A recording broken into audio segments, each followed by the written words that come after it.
Oh, good morning to you. I was going to go out and do a walk and talk this morning, but it's a little bit too windy, so I'll have to stay here.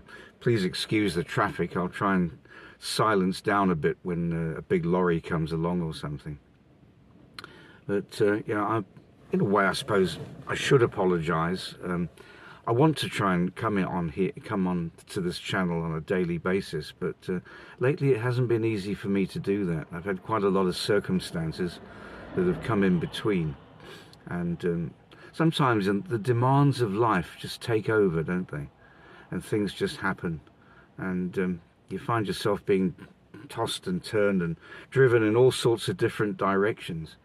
But I just want to point something out this morning, I suppose, that's a little bit of a part two to what I was saying about false prophets the other day. I want to start it actually by just reading you a couple of scriptures. This is from Mathew, and it's chapter 16, and I'll go down to I think about about verse 12. And just reading here, Matthew 16. The Pharisees also with the Sadducees came, and tempting desired him that he should show them a sign from heaven. He answered and said unto them, when it is evening, you say, it will be fair weather, for the sky is red.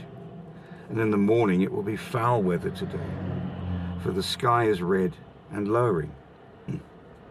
O ye hypocrites, you can discern the face of the sky, but can ye not discern the signs of the times? A wicked and adulterous generation seeketh after a sign, and there shall be no sign given unto it, but the sign of the prophet Jonah. And he left them and departed. And when his disciples were come to the other side, they had forgotten to take bread. Then Jesus said unto them, take heed, and beware of the leaven of the Pharisees and of the Sadducees. And they reasoned among themselves, saying, it is because we have taken no bread. Which when Jesus perceived, he said unto them, O ye of little faith, why reason ye among yourselves, because ye have brought no bread? Do you not yet understand, neither remember the 5 loaves of the 5,000, and how many baskets ye took up? Neither the 7 loaves of the 4,000, and how many baskets ye took up?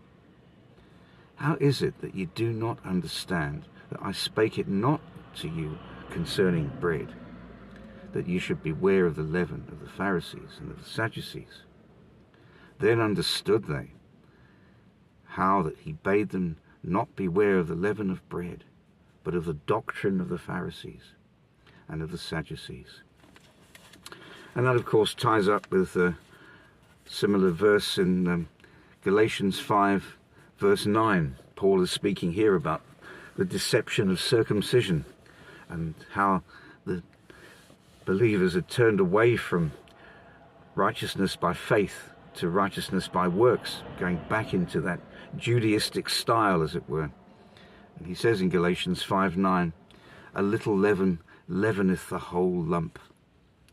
It's this leaven that we have to beware of this morning, that I want to point out to you.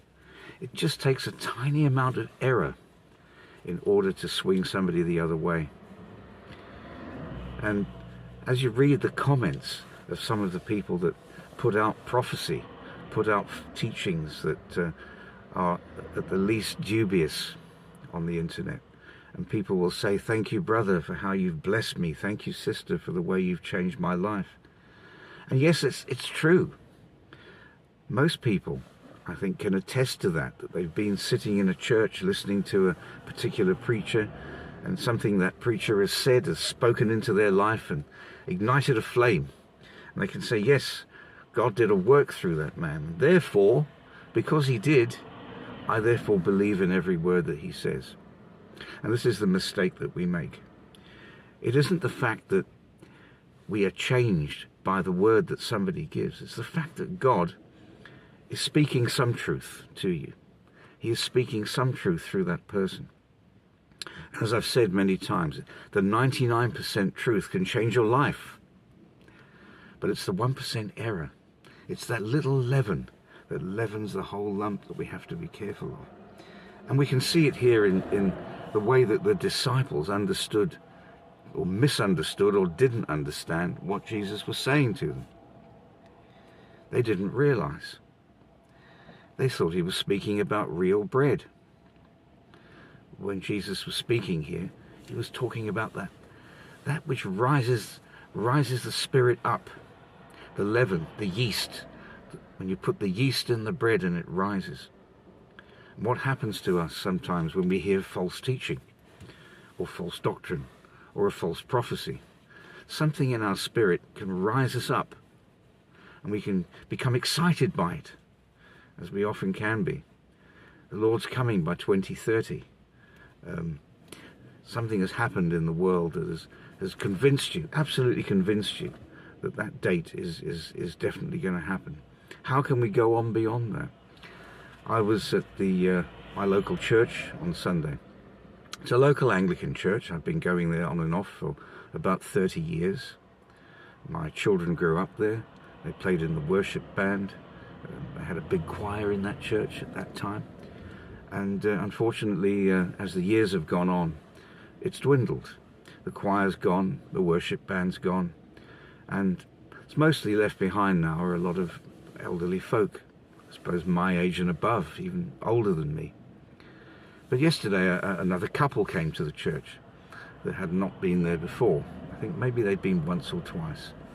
But I had the opportunity of talking to them and being able to share some of the things I share with you on the channel here. And of course these were brand new things to them. They hadn't heard them. And I could sense, and they actually said, this has been a refreshing conversation. I've been talking, because I was talking a lot about a lot of the negative things that are going on in the world today, which is the unfortunate side of it. But at the same time, they were feeling blessed because there were things that they hadn't heard.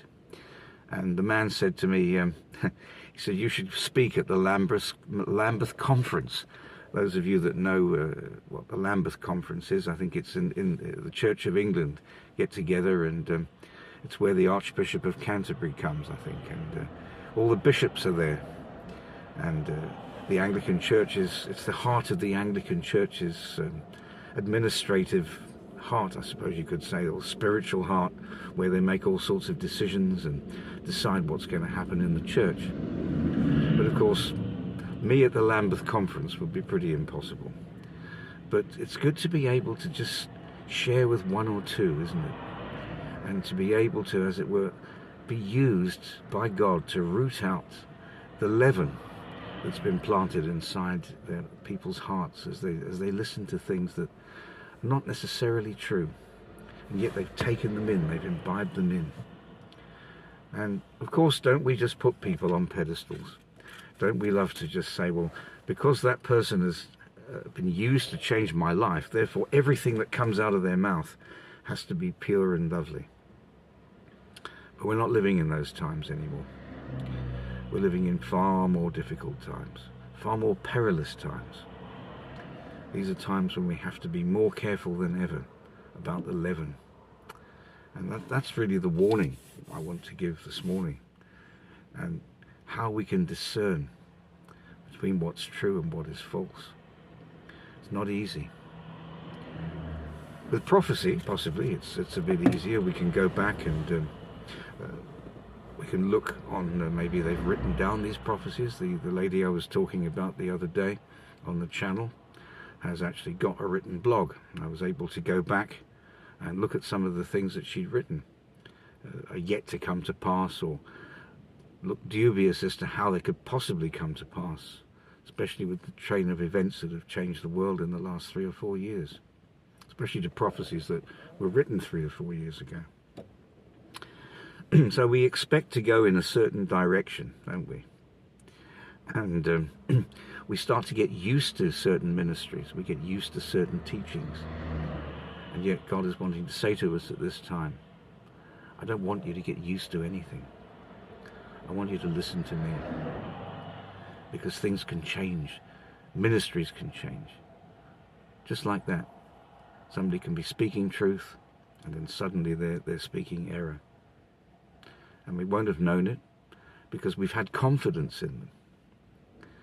And it's that confidence that we place in people instead of in Jesus. Leaven is a poison to us who want to know the truth, to want to always hear the truth. And I believe at this time we have to really come before God and say, Lord, if there are any ministries that I'm sitting under where I've perhaps heard something that's a little dubious, but yet I'm continuing to listen to them, that's when we have to be careful, because it's just the little leaven starts to become another little piece of leaven and another little piece of leaven until it grows, and then eventually the blanket falls and we begin to say, well, I don't want to question that, but at the same time, isn't that person a godly person? Those of you that might have seen, I mean, it's actually becoming obvious to a certain degree. I saw a video with Kenneth Copeland the other day, and he was mixing his own blood with the communion wine, two of them, one other man standing with him. This is obvious error. So we know immediately, don't we, to pull away from this. But yet there are people still following these people, still going to their churches, still giving them money. That should really speak to us about how powerful deception is, that even the obvious can't be seen. A little leaven leavens the whole lump. We have to say, Lord, I want the pure teaching of your word. And that pure teaching, when it comes through, changes our hearts. And fruit comes. The fruit of the Spirit comes. The gifts of the Spirit can start to operate again. We can start to find that power can come into our lives as we dedicate ourselves to the truth. Say, Lord, please help me. Please help me only to understand what you want me to understand. And open my eyes to the things that I've yet been blind to. There the disciples were blinded. Jesus was almost becoming really frustrated with them. Do you not yet understand? And we have enough going on around us today in the world for Jesus to be shouting in our ears, don't you yet understand? Be careful, beware. And let's walk in the Spirit as much as we can, putting off the deeds of the body. Sometimes it really, really isn't easy for many of us. Many of you tell me in the comments what a struggle you have. You're not alone.